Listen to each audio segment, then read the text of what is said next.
Today I'm going to share with you a labor of love.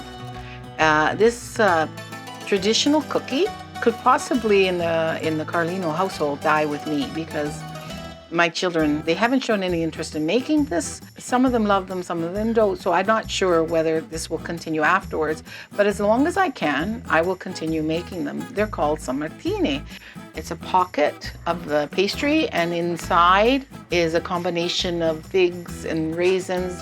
Anyways, let's move forward and I'll show you what I mean. First and foremost, you'll notice that I'm using like a pasta bowl. And that is what my mother used, and that's why I continue to do that. One bowl of the nuts, a combination of almond and Brazil and hazelnuts, very costly for sure, is going to be ground, and you'll see that shortly. And the other plate of the similar amounts is going to be coarsely chopped. So again, labor of love. I'm doing it individually, coarsely chopping them so that they'll go in, and when you bite into this pastry, you'll get that lovely cooked nut in there. Always espresso brewing. I pull out my espresso machine, the big 12-cupper. Louis is always assisting in the making of the espresso. And then I pull out my beautiful Cabela grinder, and we're going to use the fine grind and grind them.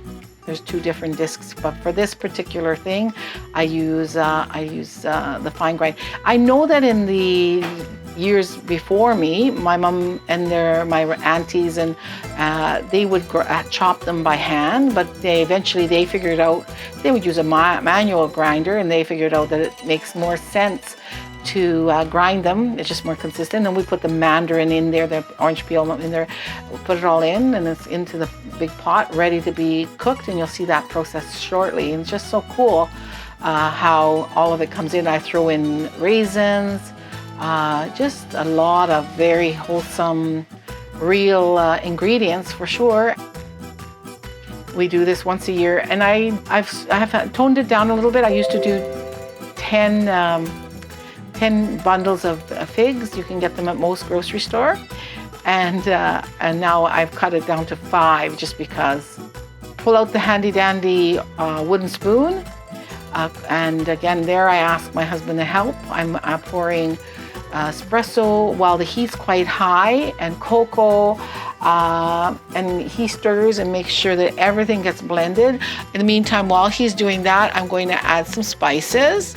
And a nice bit of cinnamon is what we put. We put a little bit of cloves, not as generous with the cloves, and just keep mixing.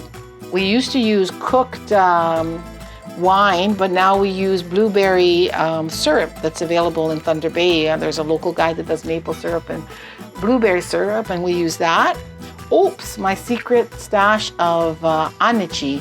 It's a 40 proof and licorice kind of a alcohol, and we use that. And so you'll see that some of the nuts got ground right in, and here we have the nuts that are coarsely chopped. A little bit more espresso, of course, and I'm holding down so he can mix. I'm always thankful that he's around, and so you can see how it's going to pull together. That's the filling. And you could do this, you could freeze the filling, but we usually do it back to back. That same night before I would do the filling, and then I would move on to step 2, which is the pastry. So the pastry is a very simple thing with baking powder, and make sure your baking powder is nice and fresh, and you always use double acting baking powder. Mixing the core ingredients first before the flour, and then putting the dough hook on with the flour as you add the flour.